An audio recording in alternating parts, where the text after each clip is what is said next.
Olá, pessoal, bom dia. Estou aqui então gravando para vocês, para os alunos que não puderam comparecer à nossa aula do dia 21/5 de Geografia, certo? Hoje, então, nós fizemos a revisão do capítulo 4 da apostila, tá bom? Página 89, 90 para frente, certo? Nós estávamos falando, então, aqui né, nessa unidade sobre desigualdades econômicas e sociais, ok? Eu preparei um arquivo aqui para nós, certo? Bom, então nós temos aqui, então, a nossa lousa sobre esse assunto, ok? Esse assunto foi muito discutido por nós em sala de aula, né, enquanto nós estávamos nas aulas presenciais, ok? Foi bem produtivo, nós falamos sobre os índices, nós lemos notícias de jornais, nós fizemos discussões importantes, tá bom? Então, a gente tem aqui, deixa eu pôr mais para cima aqui, certo? Alguns indicadores, certo? Números para mostrar para nós qual é o nível de determinado país dentre as desigualdades. Se é um país melhor para se viver ou nem tanto assim, ok?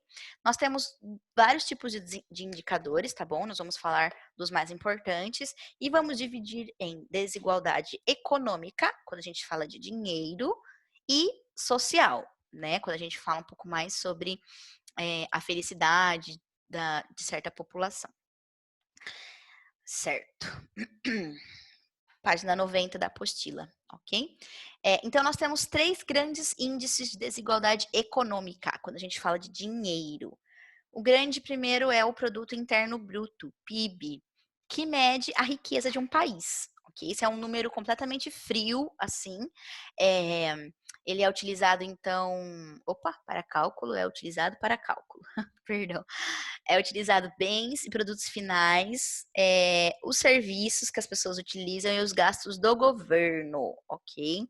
Então, todos esses gastos aí e o dinheiro que o país consegue arrecadar, ele é o PIB, ok? Nós escutamos bastante falar sobre esse número. Ele é medido em milhões de dólares, ok? Essa é a medida oficial desse índice, ok? Certo. Lá na página 90 tem um quadrinho interessante aqui, ó. Vamos ver se dá para ver, tá? Um quadrinho interessante sobre o PIB, que se chama Países com o maior PIB do mundo em 2016, ok? A gente consegue ver lá o Brasil em nono e os Estados Unidos em primeiro, tá? Isso é uma informação antiga, obviamente, 2016, né? Mas a gente consegue ter uma ideia da relação entre esses países. Nós temos também a renda per capita, que é a renda por cabeça. O que é isso? É esse PIB, esse Produto Interno Bruto, dividido pela população do país, ok? População economicamente ativa. Então, ele é um número nem tão real assim, porque ele simplesmente divide e a gente sabe que, na realidade, não é isso que acontece, né? O PIB não é dividido igualmente entre as pessoas. Pelo contrário, esse é um indicador de desigualdade. Então, existem muitas famílias que passam por necessidade, passam problemas por não ter uma renda suficiente, ok? Então, gente, essa renda per capita, ela pode ser um indicador um pouco falso, tá? Não mede realmente a realidade do país.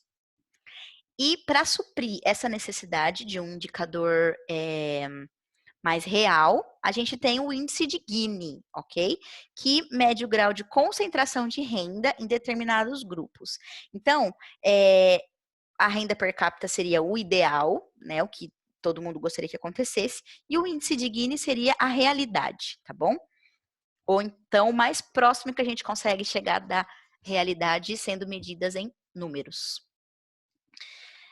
O índice de Gini, então, ele vai de 0 a 1, ok? Lembrando que quanto mais próximo de 0, mais próximo seria de uma sociedade ideal, onde todo mundo recebe o mesmo dinheiro, ok? que também é impossível, né? Nós temos países, não temos países muito bons para viver, obviamente, mas um país assim onde todo mundo recebe exatamente a mesma coisa também é um pouco fora da realidade, tá? Gente, por conta dessa variação, o índice de Gini é um dos mais realistas que nós temos, tá? Para essas avaliações. Então, a gente precisa avaliar um quadro de desigualdade de um país através de vários índices, né? E o de Gini hoje é um dos mais realistas, ok?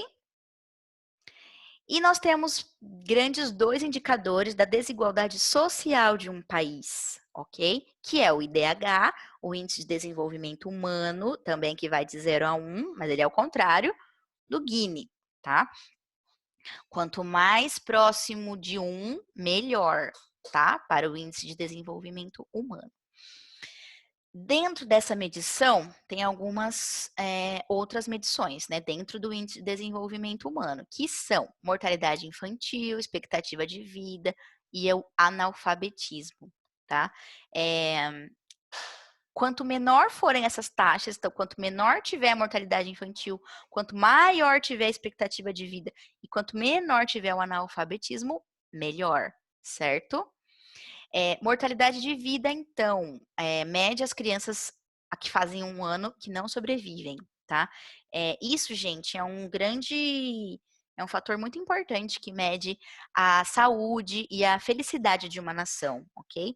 Porque crianças tão novinhas que morrem muito cedo, isso significa que o país passa por muitos problemas de saúde, saneamento básico, falta de segurança. Então, a mortalidade infantil é um índice extremamente importante para essa avaliação, ok? A expectativa de vida também, mas aí ao contrário, né? Quanto mais se vive, melhor é o país.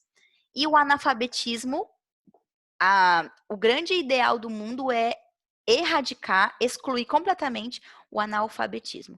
Sabemos que é uma coisa difícil, né? Um tanto quanto complicada, mas é um dos grandes objetivos da diminuição da desigualdade social através do mundo inteiro, tá bom?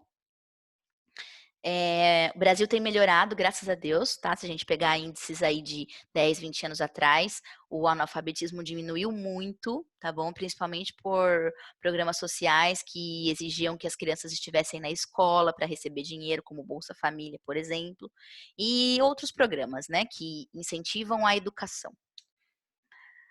Certo, então o IDH, esses pontinhos aí a serem observados, tá? E aí nós temos o índice de pobreza multidimensional, que é assim o mais novo índice, né, de desigualdade social.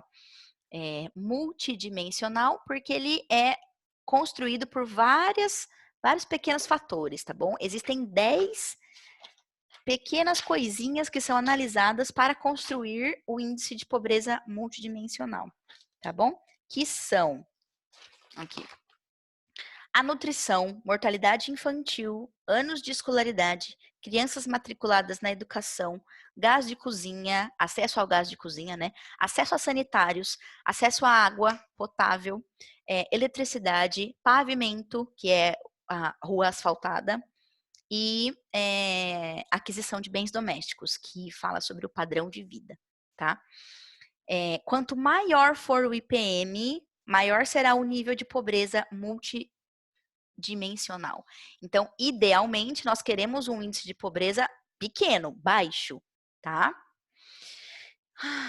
Acho que é isso então, pessoal, tá bom? Esses índices servem, né? Qual é o grande objetivo da gente ter esses indicadores de desigualdade? Eles são utilizados para analisar a realidade de uma população, de um país, e com o objetivo de se pensar ações em cima daquilo que sejam corretas, né? Então, se eu tenho uma grande taxa de analfabetismo, por exemplo, o país precisa de soluções para esse problema, né? Então, se a gente tem não, ao contrário, se a gente tem uma pequena mortalidade infantil, se os nenês, os bebês estão nascendo e ficando saudáveis, ótimo. Significa então que as nossas preocupações com isso estão ok. Vamos preocupar então com um dos índices que está ruim, certo? Então, os índices servem para isso, para observar o país de uma forma geral, né? De acordo com as desigualdades, para a gente poder saber quais são as ações mais corretas a serem tomadas. Certo, pessoal?